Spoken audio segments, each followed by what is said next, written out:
Hello everyone. आज हम लोग होमोलोगस क्रोमोसोम्स के बारे में पढ़ेंगे।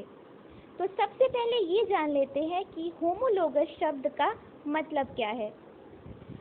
होमोलोगस शब्द दो अलग अलग शब्दों से मिलकर बना है। पहला होमो और दूसरा लोगस।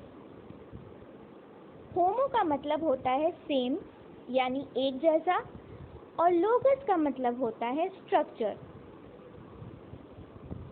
तो हम ये कह सकते हैं कि ऐसे दो क्रोमोसोम्स जिनका स्ट्रक्चर आपस में सेम हो, उन्हें हम a pair of homologous chromosome कह सकते हैं। तो जब हम कहते हैं कि this is a pair of homologous chromosome, तो ऐसी कौन कौन सी चीज़ है जो कि उनमें सेम होती है।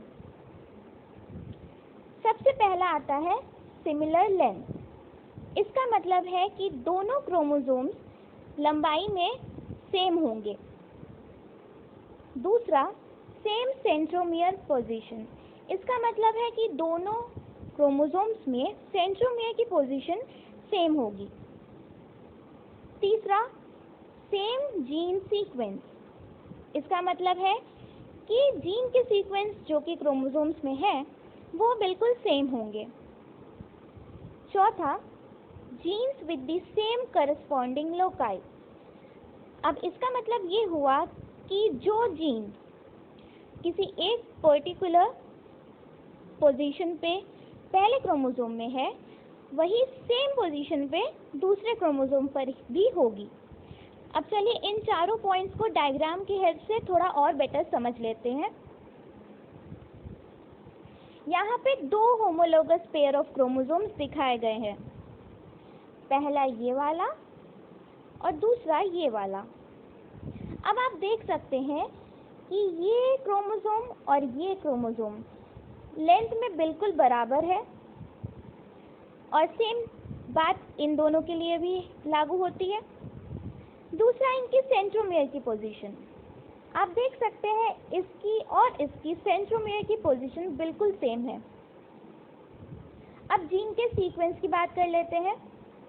आप देख सकते हैं कि सारे जीन्स की सीक्वेंस भी सेम है। अगर ये जीन 1 मान लें हम, और ये जीन 2, ये जीन 3, तो सेम सीक्वेंस यहाँ भी आपको दिखेगा। अब जीन लोकाई की बात कर लेते हैं।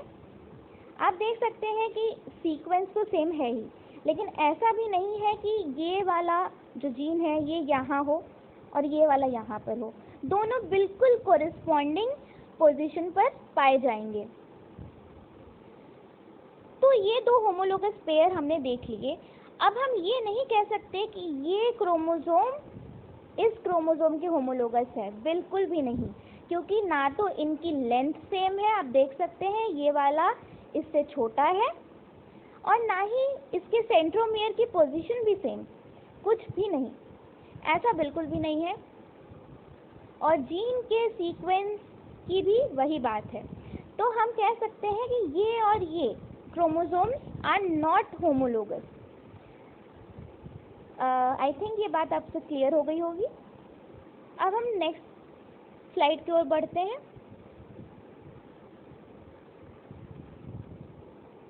अब हम होमोलोगस क्रोमोसोम्स के बारे में और कुछ बातें जान लेते हैं। In a pair of homologous chromosomes, one is inherited from the male parent and the other from the female parent. इसका मतलब ये हुआ कि एक पेयर ऑफ होमोलोगस क्रोमोसोम्स में, मतलब जो दो होमोलोगस क्रोमोसोम्स होंगे, उसमें से एक ऑर्गेनिज्म को अपने मेल पेरेंट से मिला होगा या फादर से मिला होगा, और दूसरा अपने फीमेल पेरेंट यानी कि मदर से मिला होगा। दूसरा point, although they have the same genetic sequence and loci, they may differ in alleles. अब इसे हम लोग नेक्स्ट डायग्राम की हेल्प से अच्छे से समझ लेते हैं। यहाँ पर एक पर्पल क्रोमोसोम, एक पेयर ऑफ होमोलोगस क्रोमोसोम दिखाया गया है। उसमें से एक पर्पल कलर से रिप्रेजेंट किया गया है और एक रेड से।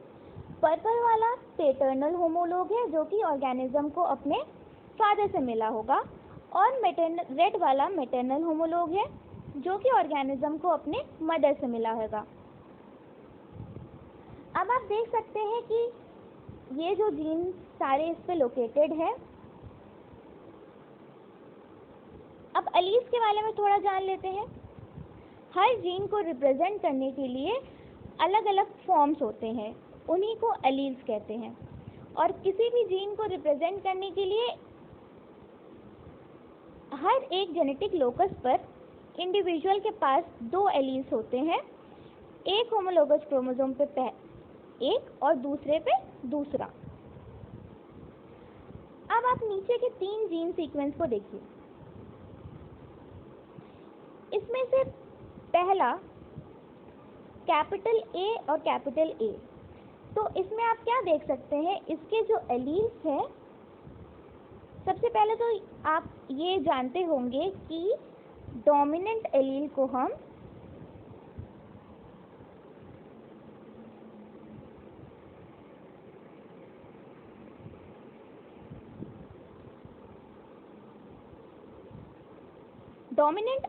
हम कैपिटल लेटर से रिप्रेजेंट करते हैं, जैसा कि आप यहाँ देख सकते हैं ए से।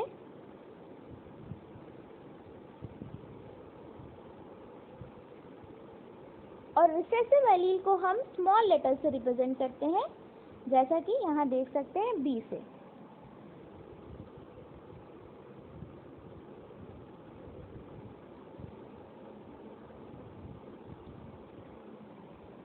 तो यहाँ जीन ए के लिए हम क्या देखते हैं, जीन ए के लिए हम ये देख सकते हैं कि दोनों होमोलोगस क्रोमोसोम्स पे जो एलील्स है वो कौन से हैं, वो डोमिनेंट एलील्स है, capital A capital A. Gene B के लिए हम देख सकते हैं कि दोनों क्रोमोसोम्स पे रिसेसिव एलील्स है, स्मॉल बी स्मॉल बी। और तीसरे जीन के लिए हम देख सकते हैं कि एक क्रोमोसोम पर रिसेसिव एलील है और दूसरे पे डोमिनेंट। तो ये चीज़ हमने देखी कि भले ही जीन सीक्वेंस और जीन लोकाई दोनों होमोलोगस क्रोमोसोम्स पे सेम हो, लेकिन ये ज़रूरी नहीं कि दोनों होमोलोगस क्रोमोसोम्स पे एलील भी सेम हो, एलील डिफरेंट हो सकते हैं। तो उसी हिसाब से हम कंडीशन बोलेंगे। अगर दोनों होमोलोगस क्रोमोसोम्स पे डोमिनेंट एलील्स है तो हम उसे होमोजाइगस डोमिनेंट बोलेंगे। अगर दोनों क्रोमोसोम्स पर रिसेसिव एलील्स है तो हम उसे होमोजाइगस रिसेसिव बोलेंगे। और अगर दोनों होमोलोगस क्रोमोसोम्स पर डिफरेंट एलील्स है, मतलब एक डोमिनेंट और दूसरा रिसेसिव, तब हम उस कंडीशन को हेटेरोजाइगस कंडीशन कहेंगे। इसी को हम डेफिनेशन से देख लेते हैं। A cell is said to be homozygous for a particular gene when identical alleles of the gene are present in both homologous chromosomes. अगर दोनों होमोलोगस क्रोमोसोम पे आइडेंटिकल एलील्स प्रेजेंट होंगे, या तो डोमिनेंट या तो रिसेसिव, तब हम उस कंडीशन को होमोजाइगस कंडीशन कहेंगे। और अगर किसी सेल में किसी पर्टिकुलर जीन के 2 डिफरेंट एलील्स होमोलोगस क्रोमोसोम पे प्रेजेंट हो, एक डोमिनेंट एक क्रोमोसोम पे और दूसरा रिसेसिव दूसरे क्रोमोसोम पर, तब हम इस कंडीशन को हेटेरोजाइगस कंडीशन कहेंगे।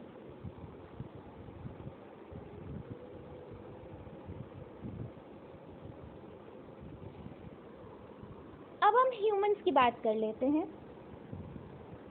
जैसा कि आप जानते हैं कि ह्यूमंस डिप्लॉयड है, इसका मतलब होता है कि ह्यूमंस के पास 2n सेट्स ऑफ क्रोमोसोम होते हैं, मतलब जहाँ पर n की वैल्यू होती है 23। इसका मतलब है ह्यूमंस के पास 23 पेयर्स ऑफ क्रोमोसोम पाए जाते हैं। 23 पेयर्स मतलब टोटल नंबर कितना हो गया, 46 क्रोमोसोम। अब इनमें से 23 उनको अपने फादर से मिलता है और 23 मदर से मिलता है।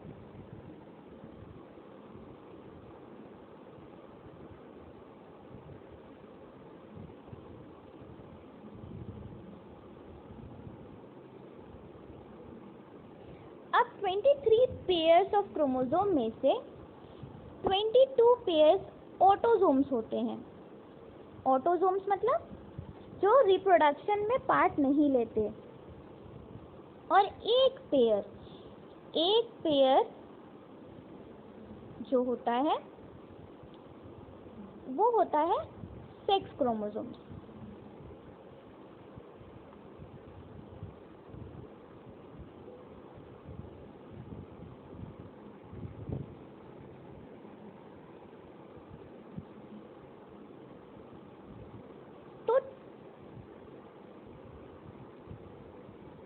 तो हम ये कह सकते हैं कि 46 में से 23 जो क्रोमोसोम्स होते हैं वो मदर से मिलते हैं और बाकी के 23 फादर से।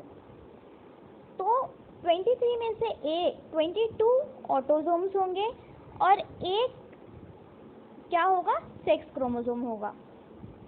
तो फीमेल में सेक्स क्रोमोसोम हमेशा X ही रहेगा, लेकिन मेल में X या Y हो सकता है।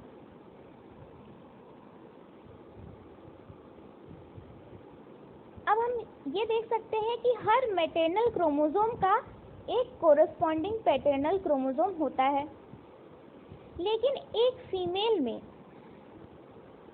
हमें कितने होमोलोगस क्रोमोसोम मिलेंगे? 23 पेयर्स ही मिलेंगे, क्योंकि 22 ऑटोसोम्स तो होमोलोगस होते ही हैं, साथ में जो सेक्स क्रोमोसोम्स होता है वो भी होमोलोगस होता है। क्यों? क्योंकि दोनों ही X एंड X क्रोमोसोम्स पाए जाते हैं। लेकिन एक मेल में 22 पेयर्स ऑफ ऑटोसोम तो होमोलोगस होंगे, लेकिन जो 23rd पेयर होगा, जो कि 2 सेक्स क्रोमोसोम्स होंगे, वो होमोलोगस क्रोमोसोम नहीं होंगे, क्योंकि एक X क्रोमोसोम होता है और एक Y क्रोमोसोम होता है। तो इसी को हम ह्यूमन कैरियोटाइप की हेल्प से देख सकते हैं। जैसा कि आप यहाँ देख सकते हैं कि यहाँ पर सारे ह्यूमन के क्रोमोसोम के पेयर्स होमोलोगस दिए गए हैं, 1 से लेकर 22 तक। आप देख सकते हैं कि ये पेयर बिल्कुल सेम है, ये भी सेम है, ये सेम है, ऐसे करके सारे पेयर्स जो है वो सेम है। अब हम अगर सेक्स क्रोमोसोम पे आते हैं, तो आप देखिए X और X जो कि फीमेल में पाया जाएगा, ये दोनों क्रोमोसोम्स बिल्कुल सेम है, मतलब ये होमोलोगस होंगे।